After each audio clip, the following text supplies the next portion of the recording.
Selamat sore untuk kita semua. Perkenalkan, nama saya Maria Carmelita Ndoya. Di sini saya akan membagikan materi tentang hakikat karya ilmiah dan jenis-jenisnya. Ya, kita langsung saja pada materinya. Karya ilmiah adalah serangkaian laporan tertulis yang dipublikasikan melalui pengkajian mendalam.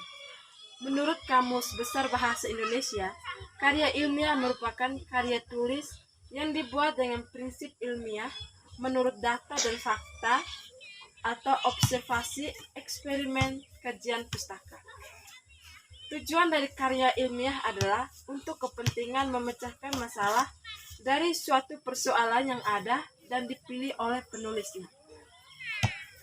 Pengertian karya ilmiah menurut para ahli. Pertama, menurut Herman Firman. Menurut Harry Firman, karya ilmiah merupakan laporan berupa tulisan yang dipublikasikan atau dipaparkan dari hasil pengkajian atau penelitian yang dilakukan, yang dalam penulisannya memperhatikan kaidah dan etika keilmuan yang berlaku di masyarakat keilmuan.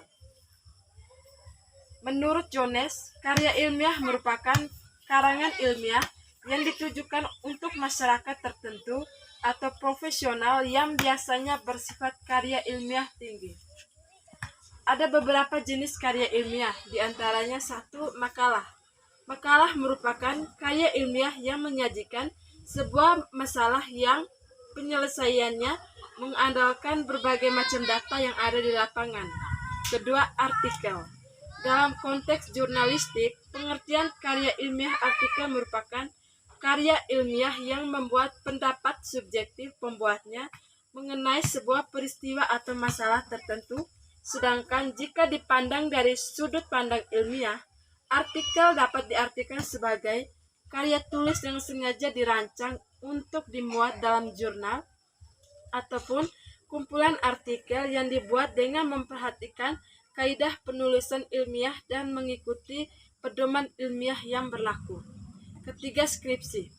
Skripsi merupakan karya ilmiah yang dibuat oleh mahasiswa untuk bisa mendapatkan gelar sarjana S1. Yang keempat, kertas kerja. Kertas kerja atau work paper pada dasarnya sama dengan makalah, namun dibuat dengan analisis yang lebih mendalam dan tajam serta dipresentasikan pada seminar atau lokal karya yang biasanya dihadiri oleh ilmuwan. Kelima, tesis.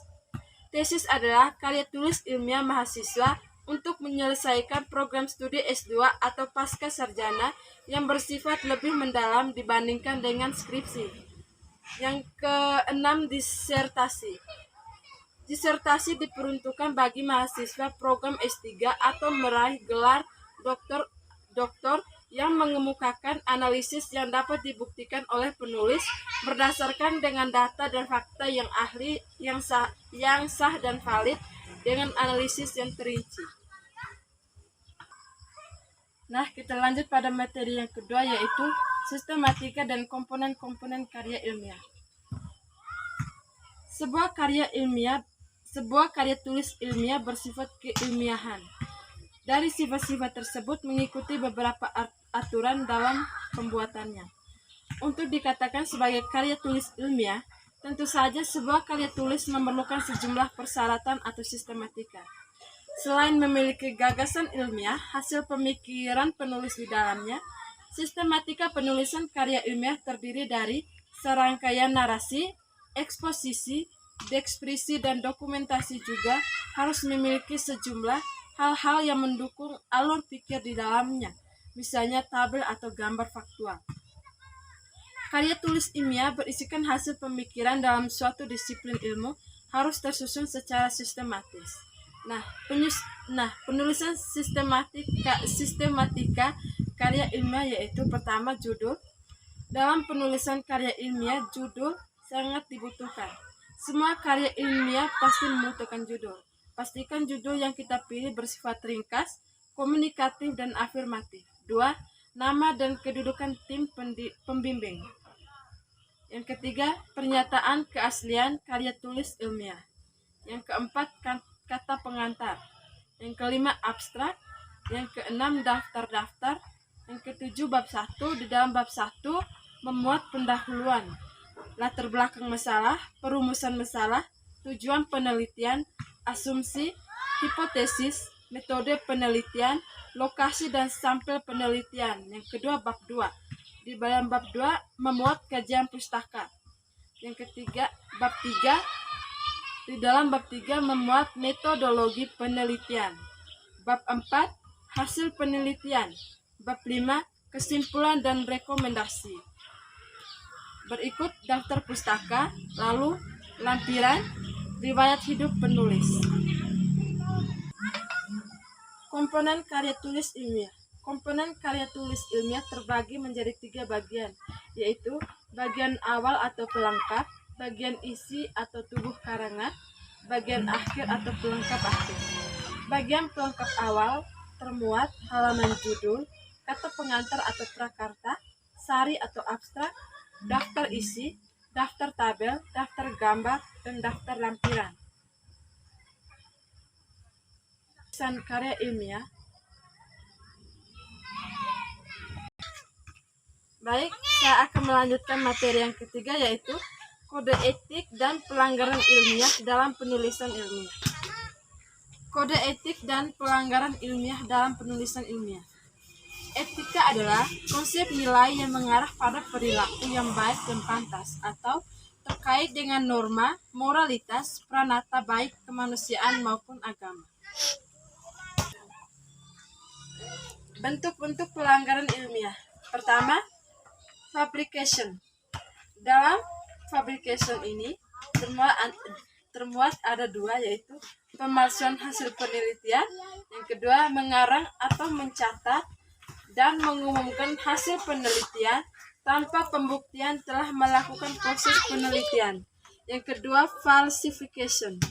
Pemalsuan data penelitian, memanipulasi bahan penelitian, peralatan atau proses, mengubah atau tidak mencantumkan data atau hasil sedemikian rupa sehingga penelitian itu tidak disajikan secara akurat dalam catatan penelitian. Yang ketiga, plagialisme. Pencurian proses, objek atau hasil dalam mengajukan usul penelitian, melaksanakannya, menilainya, dan dalam melaporkan hasil-hasil suatu penelitian, seperti pencurian gagasan atau pemikiran, proses, objek, dan hasil penelitian, baik dalam data atau kata-kata, termaksud bahan yang diperoleh, usulan rencana penelitian, dan naskah orang lain tanpa menyatakan penghargaan. Yang ketiga, exploitation.